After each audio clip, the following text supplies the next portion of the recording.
Le dernier tuto, ce qu'on va voir, c'est pour faire bouger des éléments avec le défilement, des éléments qui sont animés, des éléments de Edge ou des diaporamas. Alors, c'est simple, je déroule ma tête de lecture et ce qu'on voit, c'est le logo ici qui est en animation. Donc, on voit que si je remonte, il y a une animation et que si je redescends, j'ai une autre animation et que j'ai un diaporama ici qui file, il ne file pas et lorsque j'arrive près du diaporama, ça file. Donc, c'est relativement simple. Premièrement, ça me prend pour le logo qui est ici une animation Edge. Donc, quand je rentre à l'intérieur de Edge, le petit logiciel ici, très très simple, j'ai tout simplement ici mis une image et par-dessus, j'ai superposé une autre image avec laquelle j'ai fait un effet d'opacité qui s'en vient, qui s'en va et les deux ont des couleurs différentes là, avec un effet de balance des couleurs. Donc, ce que ça fait au final, c'est que lorsque ma tête de lecture se déplace, on a un petit jeu d'opacité au niveau du logo. Ce qui est juste important de comprendre à l'intérieur de Edge, c'est qu'il faut que mon anime dure à peu près une dizaine de secondes ou plus. Donc, ça serait pas bon que mon anime dure genre juste une seconde parce que ça va être un nombre de secondes en fonction de la barre d'espacement. Lorsque j'exporte de Edge, je vais aller dans mes Publish Settings et ici, je vais cocher justement Animate Deployment Package pour que lorsque je fasse mon publish ici, ce qui va arriver, c'est que je vais avoir le petit logo.oam qui va être ici. Et c'est ce logo.oam là, à l'intérieur de Muse, que je vais venir placer ici. Ça me prend vraiment mon OAM pour que ça marche. Mon OAM, c'est comme si on veut un zip avec toutes les JavaScript, les HTML que ça prend pour animer cet anime, pour faire cet anime qui est dans le fond HTML, CSS, JavaScript. C'est un package qui les capte tous. Donc, je vais importer mon anime de Edge que je viens de produire. Donc, je vais la localiser dans mon dossier Publish, Animate Package, mon OAM, que je vais venir ouvrir et que je vais venir positionner ici. Donc, j'ai mon OAM. Important aussi quand on travaille avec ce format-là, c'est de bien respecter la taille finale parce que ça va être dur de le redimensionner après. Alors, une fois que mon élément est ici, ah oui, et dans Edge Animate, bien faire attention de ne pas avoir coché Autoplay. Alors, ça, c'est une chose, il faut que ce soit. Après, je vais aller dans mon panneau, donc je positionne l'élément où est-ce que je veux l'avoir. Et après, je vais aller à l'intérieur de mon panneau effet de défilement, donc fenêtre effet de défilement. Et je vais prendre ma dernière catégorie à la fin et je vais cocher Edge Animate. Donc là, ce que ça me donne, c'est que ça me donne soit la possibilité d'avoir une lecture automatique.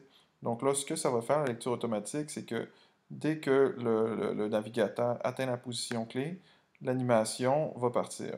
Moi, c'est pas ce que je cherche parce que de toute façon, ma ligne de temps ne partirait pas parce que j'ai pas coché autoplay. OK? Mais ça pourrait être intéressant d'avoir quelque chose qui part lorsque le navigateur va, mais c'est pas le cas pour cet exemple-ci. Pour cet exemple-ci, ce que je veux, c'est que l'animation avance de 1 seconde chaque nombre X de pixels que la barre de défilement fait. Donc, je vais monter ça peut-être un petit peu. Je vais y aller avec 30 pixels, par exemple. Et ma position clé, ben, je vais la mettre relativement près du bord de la page parce que je veux que ça parte quand même tout de suite dès que mon utilisateur joue avec la barre de défilement. Donc, comme je vois ici, dès que mon utilisateur part avec la barre de défilement, ça anime mon logo dans Edge. Un petit truc que j'ai oublié de vous dire, c'est qu'il faut cocher épingler, bien sûr, pour que l'élément reste en place pendant que ça joue de cette manière-là. Hein. Sinon, ça partirait avec la barre de lecture. Donc voici, ça s'échoue comme tout. Lorsque je reviens, ça s'anime comme ça. La dernière catégorie qui me reste à faire, c'est la catégorie des diaporamas avec les effets de défilement. Donc relativement simple ici, je m'en vais dans ma bibliothèque de widget, fenêtre bibliothèque de widget. Je prends n'importe lequel des diaporamas. Bon, moi ce qui m'intéresserait peut-être le plus avec ça, ce serait un diaporama standard, ici que je m'en viens positionner. Et bon, les diaporamas, on les a vus, c'est assez simple. J'ai juste à cliquer sur la petite image. Je vais aller chercher mes images que je veux mettre à l'intérieur de ça ici. Donc, tiens, on va y aller avec des photos du biodôme. L'idéal, c'est d'avoir des photos qui soient tous et toutes de la même dimension. Alors, moi, je vais me faire un truc super simple. Alors, je ne vais pas mettre de flèche précédente, suivant. Je ne vais pas mettre de légende. Je ne vais pas mettre de compteur. Et je vais avec une transition, tiens, une transition horizontale. Ça va être chouette. Puis une vitesse de transition.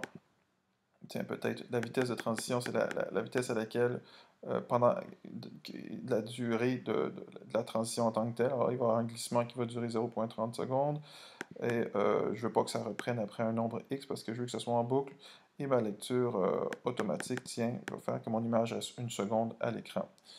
Et là, je vais venir positionner mon diaporama où est-ce que où est-ce que je veux l'avoir. Tiens, par exemple, ici. Alors là, ce qui fait que ça joue avec les effets de défilement, c'est que dans mon panneau effet de défilement, lorsque j'ai mon diaporama de sélectionner et qu'il est réglé pour être joué automatiquement, je vais cliquer sur l'onglet diaporama. Alors là, il faut juste cliquer pour vraiment avoir, pas la boîte, mais le diaporama en tant que tel. On le voit, c'est des petits X et non pas des boîtes de sélection. Je coche diaporama. Puis un petit peu comme l'autre, j'ai la possibilité d'avoir une lecture automatique ou de changer le diaporama toutes les X nombres de secondes. Tiens, on va faire lecture automatique vu que l'autre, on y a été avec un changement de diapo toutes les X secondes. Je vais lever ma tête de ma position clé un petit peu haut parce que au fond, si on se rappelle bien, je me rends pas exactement au top de la page avec ça. Alors, je me rends pas exactement au top de la page parce que dans le fond, j'ai une position clé sur les autres éléments. Donc, lorsque je sauvegarde ici mon document, ce que je vais constater à l'intérieur du navigateur, c'est que dès que j'attends, donc ici, ça va, et dès que, on le voit, mon image elle est immobile, et dès que la position clé est atteinte, mon diaporama va partir, va jouer et va jouer de manière automatique. Dès que je reviens et que je pars de cette position clé-là, le diaporama ne joue plus. Donc c'est quelque chose qui peut être intéressant pour les effets de défilement.